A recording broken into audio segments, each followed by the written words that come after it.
Gente, eu vou falar aqui uma coisa influenciado bastante pela minha experiência de passar 10 dias depois de muita pressão e muitos desafios que nem tudo dá para contar para vocês, um ou outro vocês já sabem, mas principalmente pela partida do Marco Aurélio e outras perdas que eu tive e que eu tive que lidar, então passar uns 10 dias de relativo descanso, né? Relativo porque se você fica em casa, né? Fica em casa sem a Adriana, fica em casa, tem umas coisas que não é igual as férias lá, quando está todo mundo junto, ou quando a gente sai, e a gente conseguiu sair uns dias lá para ficar com a minha mãe, em comemoração dos 75 anos dela, a gente aproveitou e juntou tudo isso. Mas estava aqui considerando o texto que a gente vai falar, é o Salmo 139, e nessa experiência de parada, né, de se movimentar bastante, de estar fazendo bastante coisa ao mesmo tempo, assim, coisas que tem que decidir rápido e coisas que a gente não espera, coisas que pressionam a gente, tiram a paz, e a gente tem aí o desafio de aconselhar, de cuidar, de ser, de alguma forma, alguém que traz esperança no meio do luto, no meio da perda. E não foi só o Marco Aurélio, né? Estou querendo dizer com isso, não foi só o Marco Aurélio que trouxe uma perda grande para a gente. Mas lidar com tudo isso, né? O quanto você vai te esvaziando e deixando você com a necessidade de parar de fazer um pouco aquilo que você faz bastante. E eu sabia que precisava fazer, mas eu não queria fazer. Tanto é que o Pedro falou para mim na terça-feira. Eu comecei numa segunda-feira, na terça-feira, no final da tarde, falou assim, aí, pode mandar mensagem para todo mundo aí que isso que você está fazendo não é férias, não. Você tem que parar. Você acordou no mesmo horário e você está falando que você escreveu o negócio aqui agora, isso aí não é. Falou na terça. E ele nem estava em casa, né? Na terça, no final do dia. Na quarta, falou de novo. Na quarta, mandou mensagem. Então, os filhos vendo esse tipo de atitude da gente, né? De saber que precisa e não querer parar. Uma tensão contínua entre o fazer e o sossegar, o descansar e o agir. A atitude, né, que você precisa encontrar de pausa.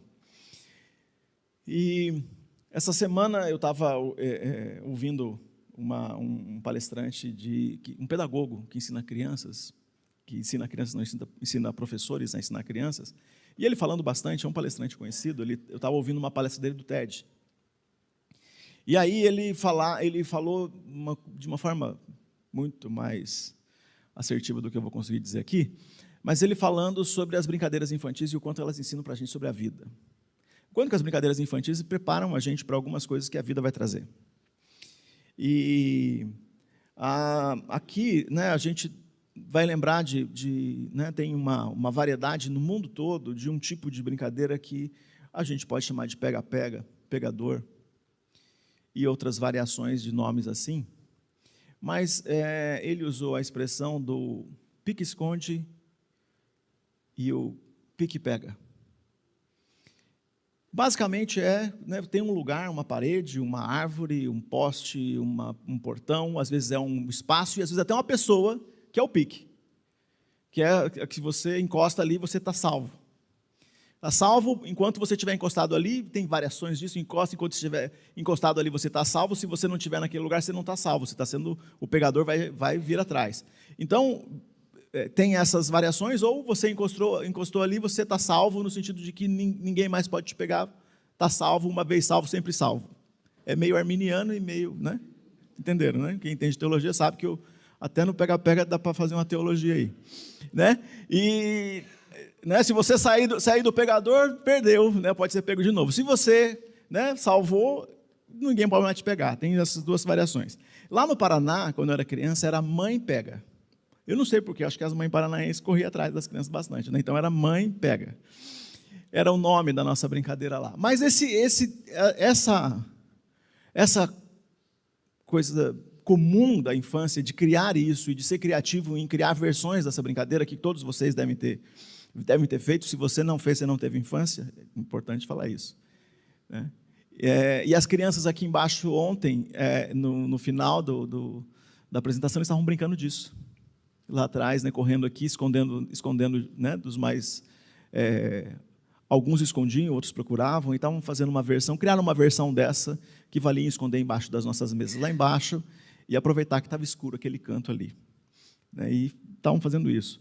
Mas a experiência de se proteger, de se sentir protegido, né, e que imagina você fugindo, né, você correndo, e quando você fica mais pré-adolescente assim, a brincadeira fica mais séria, fica muito mais séria, você tem mais energia, você corre mais.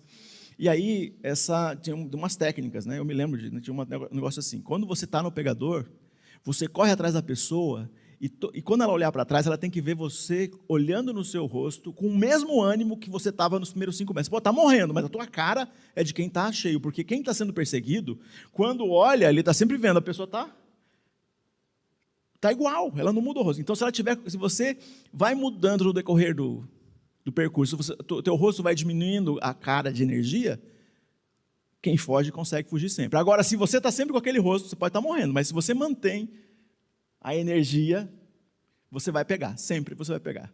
O dia que me ensinaram isso, funcionou sempre. E aí, essas coisas que a gente vai aprendendo, mas pensa só nessa adrenalina de que você está sendo perseguido, e aí chega num lugar, você... Relaxei. Você estava sendo perseguido o tempo todo. Às vezes tem um pegador, tem 2, às vezes tem 3, às vezes todo mundo que foi pego vira pegador e você fica sozinho. E aí, chega num lugar protegido. Lugar que você relaxa. E o duro é que alguns de nós não temos na vida real, não na brincadeira de criança, um lugar que você relaxa. É tensão diferente sempre. É a tensão lá do seu trabalho de um jeito, é como se alguém fosse te pegar lá, tem uma coisa, né, uma perseguição contínua, alguém está te perseguindo, alguém está te pressionando o tempo todo no trabalho, e aí quando você volta para aquele lugar que você podia descansar, que é aqui, né, pensando que aqui seria o seguro, né, seria o pique. Penso que aqui é o pique, mas aqui tem um outro tipo de pegador. Tem gente lidando com isso o tempo todo, com pressões que parece que não tem fim. Então, a impressão lá que parece que tem gente, né? A lógica é gente que está fugindo o tempo todo, que está difícil o tempo todo. Tem sempre uma pressão nova, tem a pressão em casa, tem a pressão lá na rua, né? A violência que nós temos na cidade, a pressão que, né, a gente passa no nosso trabalho, a pressão que a gente passa nas nossas relações familiares, a pressão que a gente está o tempo todo lidando com um tipo diferente. E aí, essa pausa é uma coisa necessária. Eu pude ter isso um pouquinho, né? Num lugar seguro. E eu, sinceramente, coloco para você o desafio de considerar qual é o teu lugar seguro. Se não existe, construir o teu lugar seguro. E eu vou falar um pouco sobre isso, parte disso, e parte do que, né, o texto está dizendo para a gente. E eu queria ler com vocês, então, o Salmo 139, só um pedaço dele. Eu vou ler a segunda estrofe, né? Então lembra, Salmo 139, ele é uma música. Né? O Salmo, comumente, né, é atribuído a Davi, e a gente não sabe o quanto Davi cantava essa música. E aí é mais ou menos, né, como funciona para a gente, pensando nas músicas, qual é aquela música que você mais canta? Porque os compositores não têm essa história, que quem compõe a música, o Paulinho tem música composta. Ontem eu descobri que ele fez uma para a Elivânia, aí era só dela mesmo, porque sabe qual era a piada nossa na época que nós crescemos com ele, né?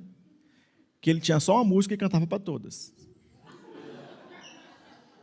Porque até ele falou, não, eu estou apaixonado por alguém. Aí ele falava para a gente, eu falei assim, deixa eu adivinhar, você fez uma música. Ele fez. Aí ele tocava, eu falei, mas essa você não tocou para outra? Essa era sempre a mesma. Aí para a Elivânia ontem eu descobri que não, Elivânia, era uma exclusiva, olha só. Mas agora, aquela coisa do compositor. Eu sei que o Rodrigo é compositor, o Paulinho, o Rubinho, tem outras pessoas aqui que provavelmente podem ter escrito música. E aí, quando você escreve a música, tem a música, aquela que você escreveu, e você esquece dela. Por algum motivo, né, você escreveu, e se você não fica ali vendo o tempo todo, você nem lembra. Vai tocar, você não sabe mais tocar, porque você esqueceu dela. Aí tem alguma coisa que vai fazer você lembrar daquela melodia. Mas a gente não sabe o quanto que o Davi cantava essa música. Olha só, com tanta composição que a gente vai encontrar aqui, só nos Salmos, imagina aquilo que não está aqui. Então, quem é prolixo, né, faz uma produção enorme, essa produção grande é certeza que tem coisa que ficou esquecida. Eu não sei o quanto ele cantava, mas eu sei que essa aqui está aqui e alguém cantava muito. Então é aquela música que você põe para repetir bastante. Então pensar que tem uma música que você põe para repetir bastante. Agora uma música grande, quase não, é até ruim o que eu estou fazendo aqui. Imagina só que eu vou ler um pedaço de uma música para falar hoje. Tinha que ler inteira, né? Mas vou ler só um pedaço. E vocês entendem, né? Porque o objetivo aqui é da gente fazer uma reflexão direta aqui. Versículo 7 do Salmo 139. É impossível escapar do teu espírito, não há como fugir da tua presença. Se subo aos céus, lá estás, se desço ao mundo dos mortos, lá estás também. Se eu tomar as asas do amanhecer, se habitar do outro lado do oceano, mesmo ali tua mão me guiará, e tua força me sustentará. Eu poderia pedir à escuridão que me escondesse, e à luz ao meu redor que se tornasse noite. Mas nem mesmo na escuridão posso me esconder de ti. Para ti, a noite é tão clara como o dia. Escuridão e luz são a mesma coisa. Senhor, usa a tua palavra para falar aos nossos corações. A profundidade desse texto é um dos salmos. Tem gente que repete bastante. Eu lembro, esse aqui é dos salmos dos meus prediletos. Quando a gente está olhando então para essa vida que a gente está vivendo, né? uma hiperconectividade, né? A gente tem muitos contatos e pouco relacionamento. Se você abrir aqui, eu vou abrir aqui na minha agenda só para dizer para vocês quantos contatos eu tenho. Se você abrir aqui no seu número, pelo menos no meu aparelho aqui, você consegue saber quantos contatos você tem. Todos os contatos, 2.900. Eu tenho 2.900 números aqui. Em algum momento eu achei que era importante registrar esse número aqui. Tem os de vocês também. Eu achei que era importante, eu tenho 2.900. Não é gente que eu converso, mas é essa hiperconectividade. Eu posso falar com 2.900 pessoas e de vez em quando eu me sinto sozinho. Eu não sei quantos contatos tem aí, você pode dar uma olhadinha no seu, só para você olhar e falar, olha que paradoxo. Eu tenho tantos contatos e é uma cidade. 3.000 pessoas. E aí fora o que não está registrado, né? Porque se você abrir lá no teu WhatsApp, tem aqueles números que estão lá, mas que não está registrado. Você fala assim, eu não vou registrar esse número, tenho raiva dessa pessoa. Não vou nem colocar, esse aqui está me cobrando. Me cobrando presença, me cobrando participação, me cobrando um monte de coisa. E aí todos nós, nessa hiperconectividade, a gente se sente devendo para alguém. Estou devendo um café. Eu estou devendo um café, a gente não tem ideia de quanto café eu estou devendo. É uma fortuna o café que eu estou devendo. Para alguns de vocês aí, a gente tem café pendente, faz tempo, café pendente, né, Michele? Café pendente. Que a gente tem que dar um jeito de fazer isso aí. Então, a gente está nessa coisa da hiperconectividade, com muita oportunidade e pouco tempo. E a gente fica lidando com isso. Muitos contatos e a profundidade fica pequena, porque a gente precisa, para ter essa conectividade maior, a gente precisa de um café, de um suco, de uma água, de no mínimo meia hora juntos. Precisa de uma videochamada de 15 minutos. Precisa de um tempinho para a gente sair de só ter o contato para ter presença, para ter participação, para sentar junto e tomar um café e experimentar o prazer da presença, né, um do outro. Mas a gente está então com esse problema. Pode passar ali. O problema então da distância, né, a distância percebida, né? E a gente então tem rotinas que são exaustivas, e a gente começa assim, né, como a gente faz uma similaridade da gente com Deus. Qual é a similaridade da gente com Deus? Eu estou muito ocupado e penso que Deus também está. E eu fico pensando que essa distância está percebida assim, eu estou ocupado demais e Deus também está ocupado com os negócios dele lá, ele está ocupado ela com o Rio de Janeiro. E aí eu vou pensar assim, lógico, e tem até uma lógica isso, né? Se é para se preocupar, vamos, né, Deus, é o seguinte, aqui está fácil, está mais fácil. Aqui na avenida onde eu moro, está mais fácil do que lá. Então, Deus, se você tem que escolher onde se preocupa lá, porque lá está difícil mesmo. Preocupa com Gaza. Aqui, avenida, aqui na Avenida Marciano Vieira, aqui na Vila Santa Catarina, pode ficar tranquilo, que aqui não é Gaza, aqui está tranquilo. Agora, essa lógica é a nossa lógica da nossa preocupação, daquilo que a gente está falando assim, o que eu estou vendo aqui parece que esse negócio aqui está em paz. É a nossa lógica, é como se a gente tivesse uma transmissão dessa preocupação e olha para Deus como se fosse a gente mesmo. A gente também está sentindo, Deus está sentindo a mesma coisa que eu. Ele está cansado e ele fala, não, eu vou dispensar uns pedaços aqui, para eu não vou olhar só onde está difícil. Então essa distância que a gente pensa, e a gente pensa que Deus está distante da gente. E tem umas lógicas que fazem isso mesmo. E se você ler os Salmos agora e começar a ler alguns, você vai falar assim, o Senhor é o meu refúgio, a minha fortaleza, e você vai ficar olhando, parece que está sempre longe, né?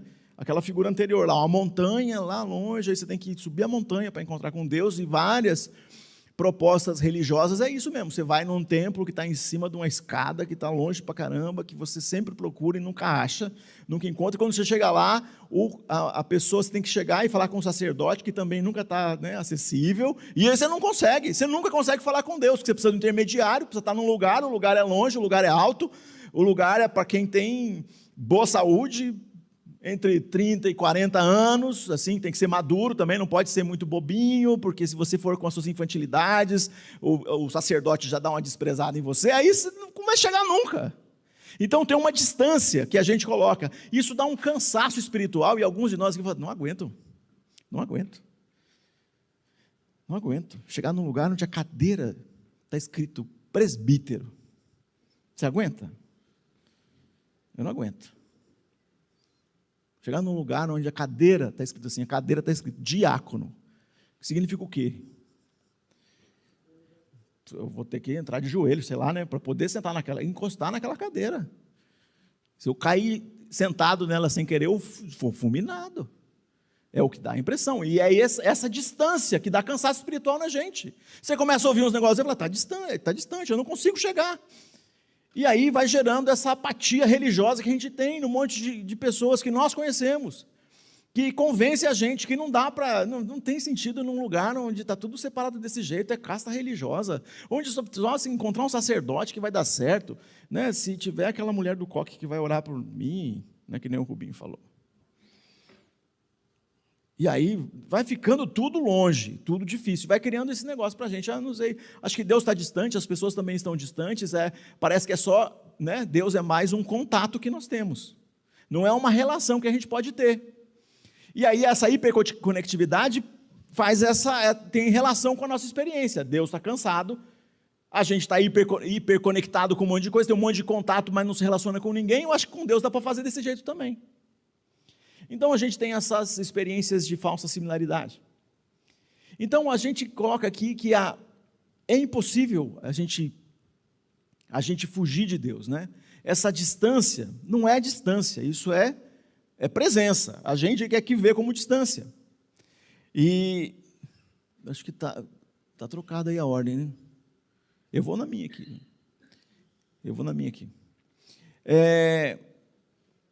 No versículo 7.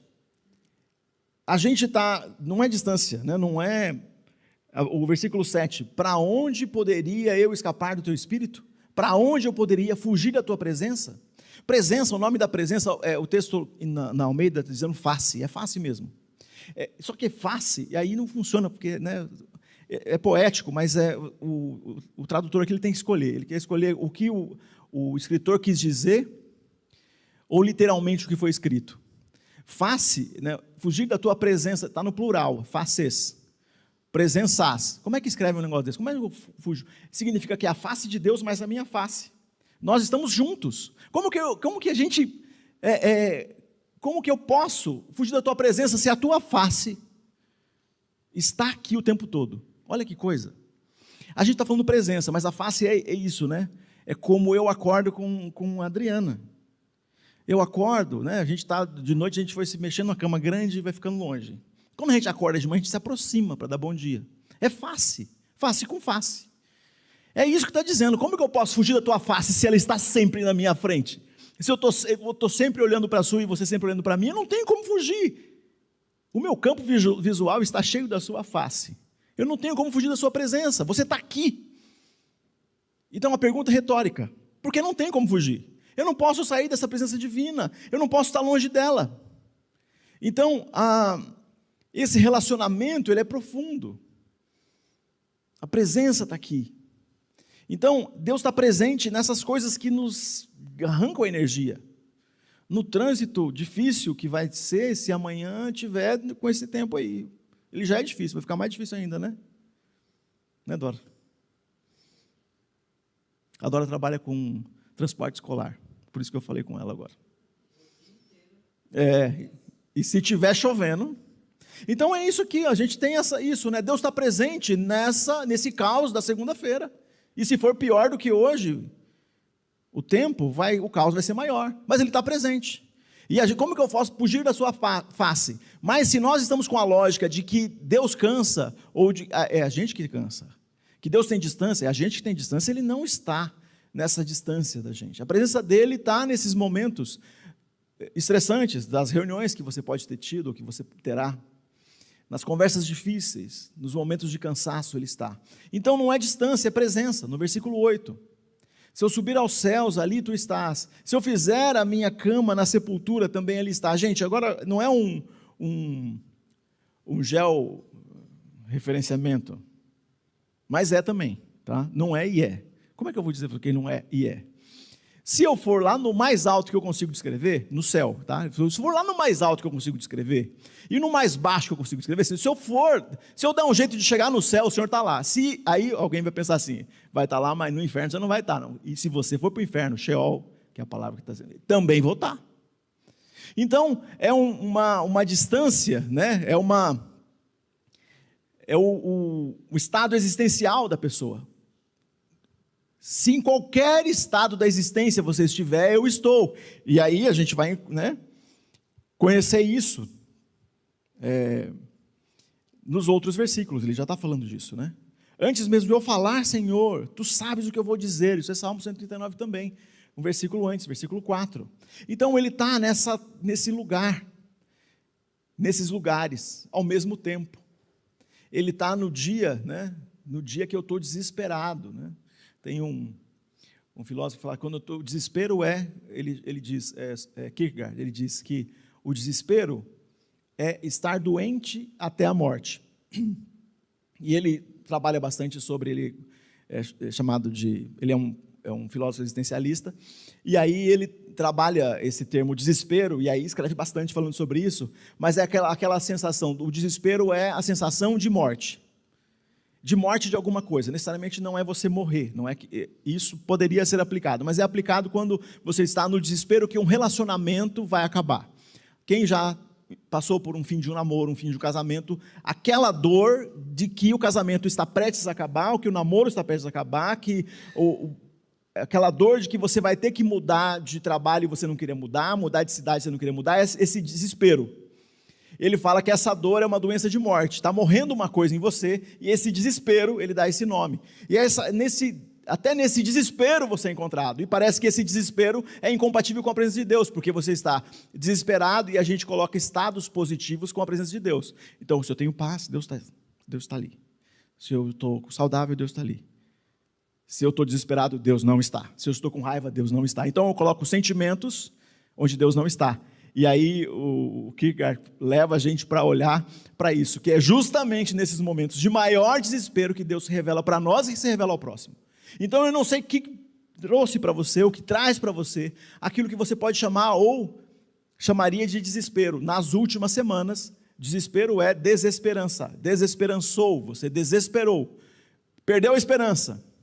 Eu tive isso algumas vezes no último mês, e talvez isso está acontecendo com você, então aqui é para você lembrar que nesse lugar Deus está. Deus está. Então, nos céus, né? Então, se a gente pegar e colocar aqui, então, o Sheol, eu coloquei agora, eu queria que você olhasse, o Sheol é a palavra que ele usou para inferno, na lógica do Salmo, tá? Então é poético, não é que você está no inferno, mas você está no momento mais difícil da sua vida, você diria... Estou em um inferno existencial, digamos. Né? No inferno existencial, ele está. Agora ele fala assim, que no céu, se eu subir aos céus, então no céu, vamos falar que o céu é o dia mais feliz da sua vida. Ali é mais fácil de ver Deus, né? Mas a gente não busca Ele. Mas no céu da sua vida, no dia do céu, no momento de sucesso, onde as coisas estão funcionando, Ele está. No momento de alegria, Ele é real. E é para a gente ter essa expectativa de lidar com a realidade da presença dEle, quando é céu e quando é dor. Então, Ele desce na profundeza, porque de lá eu não posso não conseguir sair. E aí é o texto levando a gente para esse lugar, e ele olha para isso. Agora, o texto ele é provocante, porque ele fala até que a gente pode estar fugindo e ele nos acha. Se eu estiver em fuga, a velocidade dele supera a nossa velocidade de fuga. Então, assim, quando você fala assim que é o Velozes e Furiosos, né? Uma fantasia, né? É um filme, uma fantasia sobre carros e velocidade, que não é real. Você vai assistir ali, você vai ver que não é real. Mas ele supera a nossa fuga. Versículos 9 e 10, a velocidade da nossa fuga. Se eu voar nas asas da alvorada e morar na extremidade do mar, mesmo ali a tua mão direita me guiará e me sustentará. Asas da alvorada, olha só que interessante, eu peguei um comentário que o cara falou assim, que era um jeito poético de falar sobre a velocidade que não existe. Se eu pegar as asas da alvorada, eu falo assim que a alvorada ela desaparece, né? Então, qual é a hora da alvorada? A gente marca uma hora, mas ela é variável. Ela pode ser 6h10, 6h12, 6h15, 6h17, a hora que está clareando. A hora que clareia, pego as asas da alvorada, que significa assim, eu vou voar para onde a alvorada está indo. Você consegue essa velocidade, a alvorada? Estava clareando o dia. 6h12 e 6h15 já tem dia claro. Era ali, ó, tem aquela hora, perdi. Já não é nem noite nem dia, já virou dia, já não é mais alvorada, já virou dia completo. Esse escritor aqui estava falando que isso aqui é a velocidade, ele está falando de uma metáfora que pode ser aplicada à velocidade da luz. Velocidade da luz, 300 mil quilômetros por segundo. Dá para dar mais de, sei lá, quantas voltas em um segundo no nosso planeta. Se eu andar nessa velocidade, Deus me alcança.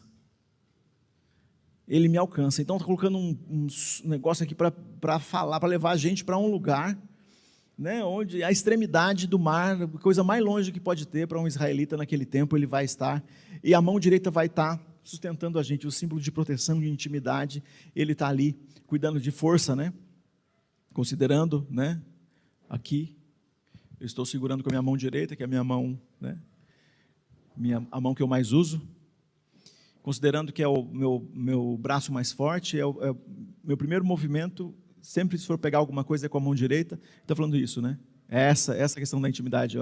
A minha destra é o meu lado mais habilidoso está com você. A minha destra te sustentará. Meu lado mais habilidoso para sustentar está do seu lado, com habilidade, com a maior habilidade que eu tenho, eu estou ali para te sustentar. É isso que o texto quer dizer. A luz divina transforma as nossas trevas. Versículos 11 e 12. Mesmo que eu diga, certamente as trevas me encobrirão e a luz ao meu redor se tornará noite. Verei que nem as trevas são escuras demais para ti. A noite brilha como o dia, pois para ti as trevas são como a luz. É uma progressão poética, né? Porque ele estava falando da alvorada e ele entra, ele fala de noite, luz, alvorada, então ele está fazendo uma progressão poética, tratando desse tema de clarear o dia, luz e trevas. E, claro, tenho certeza absoluta que a gente está perdendo, porque a gente está falando em português, não está falando em hebraico. Porque aqui tem uma troca mais profunda nesses estados que nós conseguimos fazer. Então, a ausência de luz física não é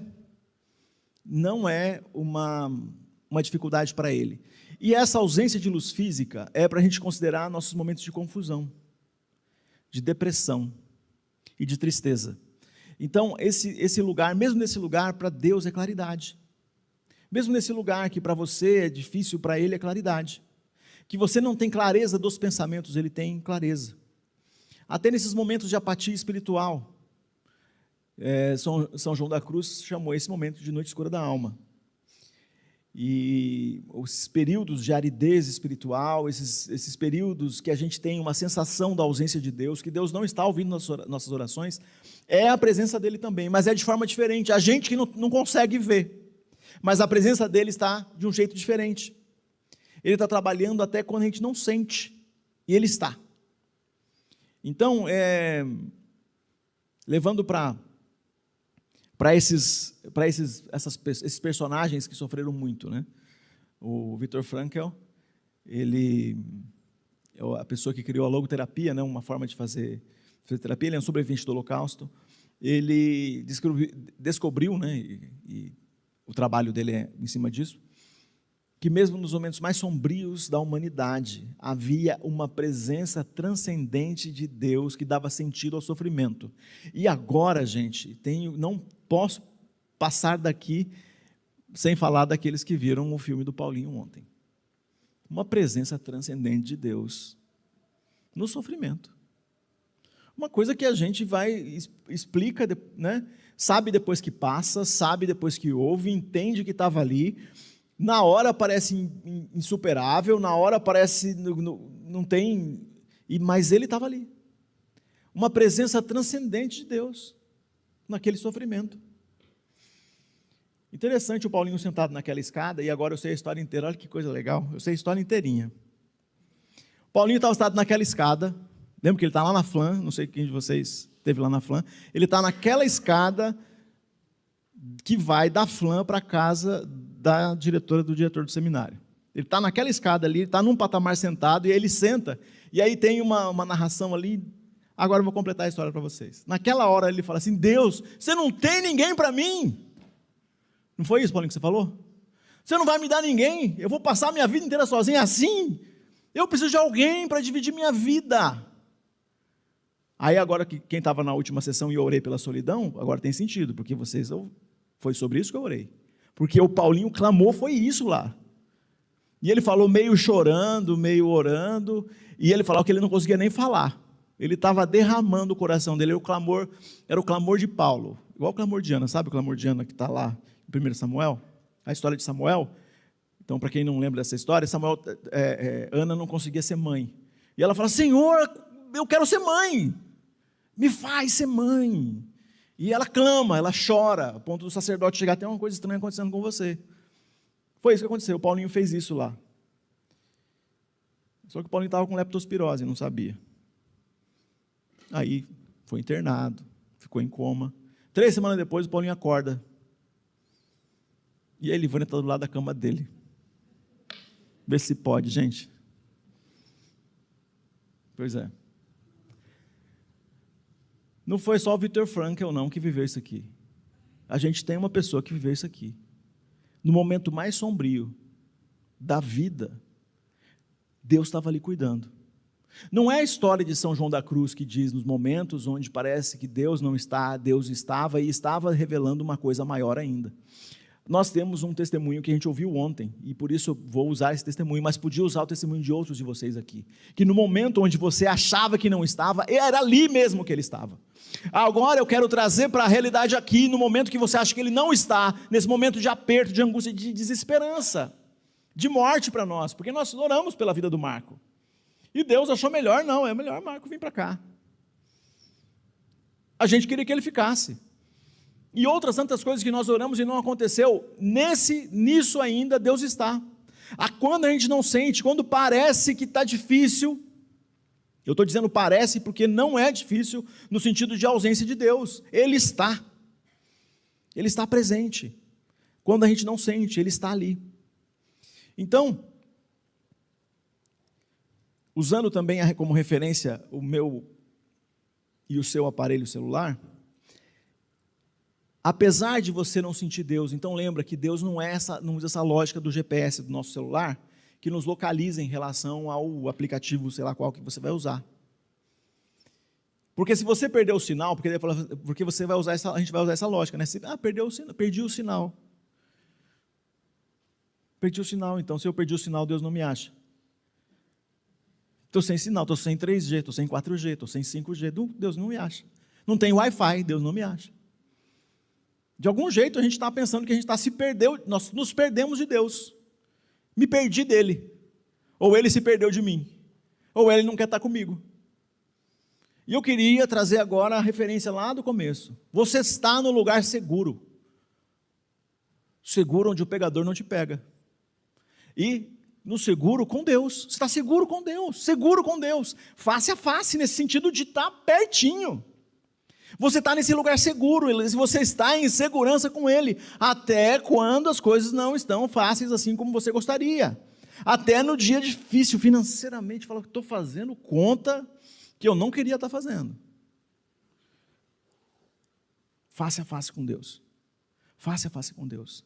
Então, o reconhecer, né, o lugar de Deus é aqui. O lugar de Deus é na nossa cidade. O lugar de Deus é nesse lugar ali, cada luzinha daquela ali que está nesse slide aqui que a Ju preparou. Essa luz aí, sua casa. Essa energia presente, Deus presente na sua casa, Deus presente, aí o texto bíblico quando joga na prática, Jesus falando para ele, no lugar secreto, em secreto, no meu secreto, no seu secreto, e alguém vai dizer assim, mas não tem um lugar secreto, eu não tenho um lugar secreto, eu não lembro qual foi a mãe de um desses caras conhecidos aí, dos pregadores, dos avivalistas do século passado, que ela precisava orar, ela tinha 6 filhos, sei lá, ou mais. Eu sei que era um monte de filho. Hoje 3 a gente considera bastante, né? Lá em casa 3 é bastante. Mas eu estou satisfeito. Né, Sérgio? Estou satisfeito com os 3. Aí, ela queria orar e não tinha como. Imagina uma mãe orar com 3 crianças, numa escadinha. Ela queria orar e ficar sozinha para orar, não conseguia. Depois do almoço, o texto da história dela diz que ela sentava, pegava o avental e cobria a cabeça. E ficava com a cabeça coberta por 5 minutos. O lugar secreto dela era embaixo do avental. Embaixo do avental, gente, de uma mãe que trabalhava sem parar para manter a casa com 6 crianças correndo para todo lado e garantir que as coisas da casa funcionassem. 5 minutos embaixo do avental era o lugar secreto dela. O teu lugar secreto, o teu lugar com Deus, o teu lugar onde o pegador não te pega. O lugar, qual é esse lugar? E às vezes o lugar é uma pessoa. Por enquanto é uma pessoa, Deus está usando essa pessoa que representa você estar face a face com Deus, essa pessoa que te ouve, essa pessoa que representa o face a face com Deus, plural, pessoa que faz isso para você, que é isso com você, face a face com Deus, que te leva, que faz você orar, faz você ver Deus quando você não está vendo, faz você sentir quando não está conseguindo, e você sentiria aqui entrando num espaço como esse. Mas eu queria te desafiar a não sentir só num espaço como esse, que é dedicado aos nossos encontros, nossas celebrações. Esse espaço aqui é só mais um, O véu que separava não separa mais, então aqui onde eu estou não é altar. Isso aí é coisa do Antigo Testamento, aqui não é altar, aqui é palco, é outro nome. Esse nome não cabe mais, aqui não é altar. Então se a gente não ficar fixado com isso, o dia que a gente faz um jantar aqui, e a gente faz uma peça aqui, e as crianças brincam aqui, aí você vai ficar ofendido, porque é o altar. Não é. Sabe onde é o altar? Aí dentro de você. Dentro de você, é você agora. E agora ele está com a gente, e a gente anda com ele, e ele anda com a gente. E a gente é que precisa de um lugar secreto, mas ele está com a gente naquela reunião difícil, no trânsito, naquela conversa ruim. E ele está presente quando você sentiu raiva, quando você falou aquele negócio que não devia ter falado, ele está lá. É para sentir vergonha de você mesmo? Então, mais ainda de quem está face a face com você. É para sentir vergonha? E ele não sente de você, porque ele continua te amando. Jeremias 31:3. Com amor eterno eu te amei, e com laços de amor eu te atraí. Ele não perdeu o amor. Porque, se fosse para perder o amor, gente, comigo, ele tinha motivo. Eu dei motivo. Ele não é a gente. Porque se for perder amor, ele ia olhar e falar, não, esse aí, vou perder o amor. Perdi o amor. Ele não perde o amor por você. Não perdeu o amor por mim. Com amor eterno, amor. Com amor fiel, com amor leal. Amou a gente. E aí, para a gente guardar no nosso coração que ele está com a gente. O lugar dele, para a gente guardar no nosso coração.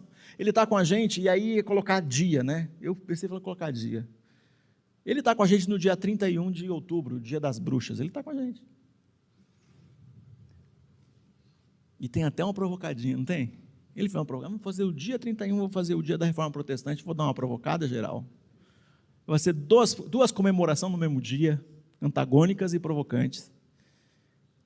Deus está no seu cansaço e está no seu descanso. Então, eu cansado lá e pensando assim, eu preciso dar uma parada. Eu dar a parada, E eu penso assim, que Deus está cansado e vai parar. Não, Deus vai ficar, vai falar, ufa, agora eu vou parar também, né? Você não para, agora eu vou parar. Não, ele foi para o meu descanso, foi comigo. E aí quando eu fui lá para o sítio com a minha família, eu estou lá onde eu posso acordar a hora que eu quiser. E ninguém vai reclamar. Tá dormindo muito, ninguém vai reclamar. Toma uma taça de vinho a mais, ninguém vai reclamar. Nem Deus vai reclamar, nem ninguém. Todo mundo fala, você está descansando, não tem problema. Eu quero fazer churrasco 4 da tarde. Vou fazer. Tem gente que já enjoou de churrasco, quer comer pizza de novo. Come pizza e nós vamos comer churrasco. Todo mundo tem que comer igual. Não, eu vou comer a geladeira aqui que tem aqui, vou comer o que está aqui. Mas eu comprei coisa nova para comer, cada refeição mas está todo mundo à vontade, é isso aqui, é esse lugar que eu estou livre do pegador, estou protegido.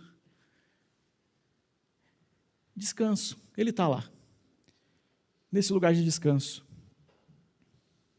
E essa é uma verdade presente em todo o texto bíblico. Ainda que eu ande pelo vale da sombra e da morte, o Senhor está comigo. O Senhor me protege. Então, no dia difícil, Ele está comigo. E lá, na hora que eu vou para os passos tranquilos, Ele está comigo. Eu vou para a água, Ele está comigo. Onde eu vou, Ele está comigo. E aí, é a verdade que Jesus disse. Últimas frases de Mateus 28, 20. Eu estarei com vocês todos os dias, até o fim dos tempos. Então, as nossas experiências, de vez em quando, meio que distanciam a gente da figura de quem de fato Deus é. Mas eu queria que você aproveitasse a tua experiência para afirmar quem Deus é. Não quero fugir e nem adianta. Se tentar não consegue, Ele já falou. Eu quero estar na presença. Eu quero estar com Ele. Reconhecer Ele está aqui. Eu me lembro de um professor que eu tive no seminário. Aquelas coisas, o cara que pagou, entrou na fila do chato umas 5 vezes, fazia questão de ficar sendo chato. Lembra aquela música que antigamente a gente cantava e a gente parou de cantar? Deus está aqui? Deus está aqui. Tão certo quanto o ar que eu respiro. Aí o cara tinha o próprio inário de música dele, traduzidas por ele mesmo. Então ele... É aqueles caras chatos, sabe, que não conseguem entender uma liberdade poética. Um dia nós estávamos cantando um salmo lá na aula de música, e aí ele falou, esse texto aí está errado, não sei o que, está errado, então briga com a Bíblia, vai brigar comigo. Esse aqui é o salmo que nós estamos cantando, da Almeida. Então o cara pegou a fila do chato e ficou implicando com tudo das músicas. E aí ele falou que essa música é assim, que não é Deus está aqui, mais certo do que o ar que eu respiro. Tão certo quanto o ar que eu respiro. Tinha que ser mais certo do que o ar que eu respiro. E aí a gente olhou para ele com aquela cara de... Que nem a Michelle fez agora. Fez uma cara de... Virou o olho. Sabe aquele emoji que virou o olho? A Michelle conseguiu fazer certinho. A gente fez essa cara. E aí o dia que a gente descobriu que quando a gente cantava na capela, cantava essa música, ele cantava, nós todos cantávamos, né? Tão certo quanto o ar que eu respiro, todo mundo cantava, ele fazia força e cantava, mais certo que o ar que eu respiro.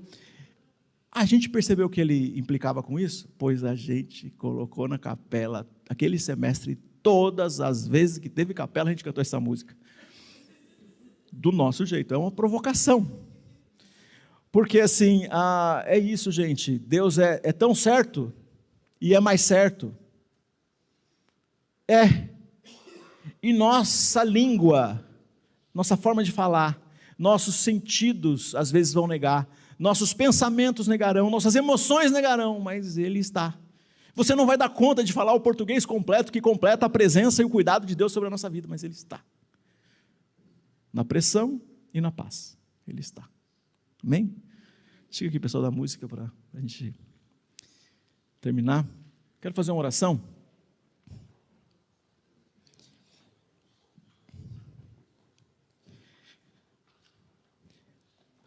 Senhor Pai Todo-Poderoso, a gente nas nossas comparações e na nossa experiência aqui, a gente às vezes tem confusões e sentimentos que parecem colocar o teu cuidado separado da gente. Porque nós cansamos, porque nós variamos de emoção, porque nós sentimos medo, porque a gente sente que está num deserto espiritual, a gente tende a ir por um caminho de considerar que em algum momento o Senhor está fazendo o mesmo. E, Senhor, a gente quer carregar essa verdade no nosso coração, que aqui na nossa cidade, no nosso bairro, na nossa rua, no nosso condomínio, na nossa casa, o Senhor está. É o teu lugar. É o lugar onde a gente está protegido pelo cuidado do Senhor. E se nesse lugar tiver sofrimento, doença, tiver pressão, se lá no nosso trabalho, nas reuniões, nos dias de produzir muito e a gente não está dando conta, lá o Senhor está também. A gente quer sentir a tua presença, como a gente leu aqui, face a face. Presença de pertinho, presença olho no olho, presença de intimidade, e essa presença que a gente quer sentir e não precisa esperar para estar no lugar secreto, porque o Senhor estará. O Senhor está, como aqui, agora nesse encontro que nós juntos participamos, mas também amanhã cedo e cada dia e cada momento com os nossos filhos, com as nossas famílias, com os nossos amigos. Que os nossos sentimentos negativos, que são incompatíveis às vezes com a paz nos relacionamentos, a tristeza, a raiva, são sentimentos que parecem incompatíveis com estar com outras pessoas por perto, mas que isso não é incompatível com a sua presença.